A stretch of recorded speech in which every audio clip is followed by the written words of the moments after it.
Things have ratcheted up a bit since we talked to you a couple of years ago. That's right. Everybody knows that. Yeah. And I think you and I have been talking off camera, and I think it's really important to start with the Iron Mountain report, because we're looking at ways in which the human population is being absolutely decimated in terms of our health from every front and angle. Forget what's happening even economically and otherwise, and the fear that's being created. Our health is dying. We're, as a species, living in fear and running ragged. So you say that a lot of this dates back to this report, the Iron Mountain report in the 1970s. Right. This is the book, Report from Iron Mountain, on the possibility and desirability of peace.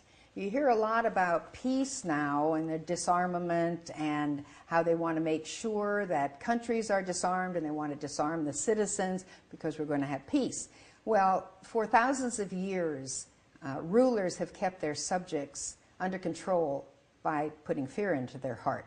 And it's been done in America from the beginning. There's always going to be a war, or there's some kind of virus coming from someplace else. And so therefore, everybody is afraid, and they will do what the government wants them to do or give up their rights. Well, the Illuminati and the people who are ruling this planet decided that they had to get together, and when they are able to successfully disarm all nations, then they're going to have peace. Well, how do you keep the subjects under control? How do you keep the people down on the farm when you don't have this threat? Yeah, when peace breaks out. Right, when peace breaks out, when you don't have an invading army. So they got together, and they, one of the qualifications, and I will say that I think this is available on the internet. You can get this on the internet. Report from Iron Mountain. Report from Iron Mountain. Okay. And so they came together, and one critical factor that each one had to have was that they had to have no conscience. That's a frightening thing. You have to. And that says that in that book? Yes. You have no conscience. That's part of the criteria. You have no conscience. In other words, you cannot consider the suffering of people. You cannot consider maiming and killing people. That cannot bother you in order to be a member of this committee and make the decisions that have to be made. All right? Well, Bertrand Russell said that a long time ago in his book, where he said that a virus should go around the world at least once every 10 years to kill enough people so that people could procreate. And he said we should have them die a horrible death. And he said that shouldn't bother anybody, especially those of us who are not going to be affected by this, you see. So they had to have a backup plan then, because the disarmament, it appears, on many levels, is beginning to happen. That's correct. They're attempting it. So they had to say, what are we going to have to frighten the people? What is going to be the common enemy that we can keep putting before the people? And they came up with environmentalism, that the people are destroying the planet. And so we have to decrease the population in order to save the planet. Now, Al Gore is all involved in this, and Al Gore is part of the Illuminati. His father was a business partner of Arm & Hammer, who was a communist and the liaison between the U.S. and Russia, but was really an infiltrator and was part of the bad guys. So they decided that they have to start scaring the people. And you're seeing now ads on television about globalism, how we have to protect the planet. And I'm not against protecting the planet, but they want people to start committing suicide. They've started talking about a carbon tax. Well, the carbon tax for emissions, supposedly, but you have to realize that when you breathe in oxygen, and guess what you breathe out? Carbon dioxide. Well, that's the way God created the earth, because the plants then use the carbon dioxide and they put oxygen back into the atmosphere. But these people who want us dead don't want to consider that. They want to tell you that you can breathe for so long, and then when you've used up all the time that you have and you're putting out too much carbon, that you should somehow self-destruct or commit suicide or something like that. Or you can be helped along. Can be helped along. But they are training children in the school to think this way. That's one reason that the suicide rate is going up so rapidly in teenagers. They are being trained, they are being asked to write essays on how they would kill themselves. They are asked to write essays on how they're destroying the environment.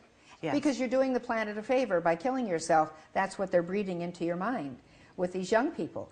And so anyway, they decided on environmentalism as being the great bogeyman to scare people, and so therefore we've got to have a decrease in the amount of food that people are going to have to eat, and it's not bad when whole populations are being wiped out because that's saving the earth, and the animals are just as important as humans, and they have just as much right to live here, and they're not fouling the earth as humans are. Well, the people who are really fouling the earth are these same Illuminati people who are, have all these production companies that are belching smoke and fumes and everything else into the air. They're the ones. But you will notice they never want to start with depopulation by killing themselves.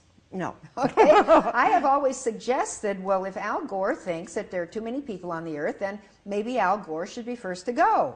But never, Kissinger and Al Gore and Bill Clinton and Hillary, they never consider themselves as first to go because they consider themselves special. And the rest of us they call useless eaters or the disgusting public. Now this came... We were talking about this, and I've heard this before. I think George Green mentioned it in an interview, but didn't source it. But you actually have the source of that information. For the useless eaters, that was given by Bertrand Russell in his book, which I have, I have the name of it on the tip of my tongue, which has, by the way, been taken out of all libraries now. Okay. Because I had a hard time finding it, and I would not quote it until I was able to find a copy of the book. But it's being taken out of all the major libraries. And then the book about the disgusting public, they call us the disgusting public, is in this book, Top Secret Silent Weapons for Quiet Wars, which is a CIA training manual.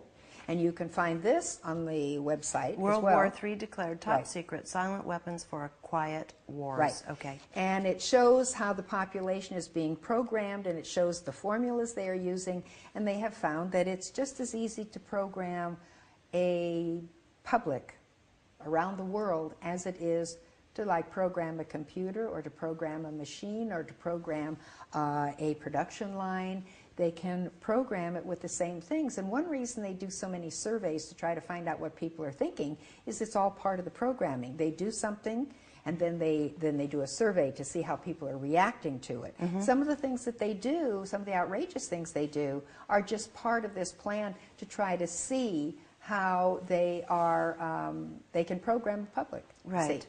So this is an amazing book where they show how they have programmed parents to actually happily send their children that they love very much off to war to be killed. I've never understood that one either. Right. I don't get it. And they show here they actually ridicule the parents who do it.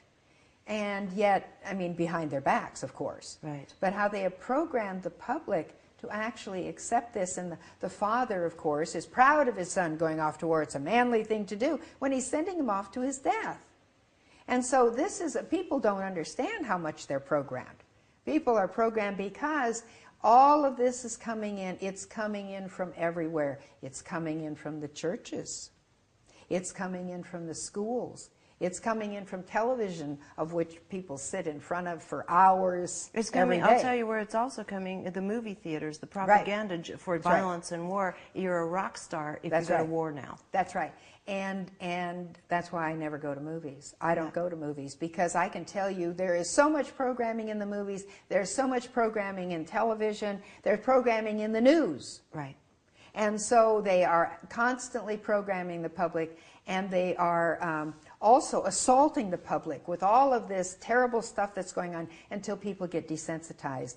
And they don't even think about how it is what we're doing in Iraq and Afghanistan and all of the Sudan and all these other places where we're just slaughtering these people who never did anything.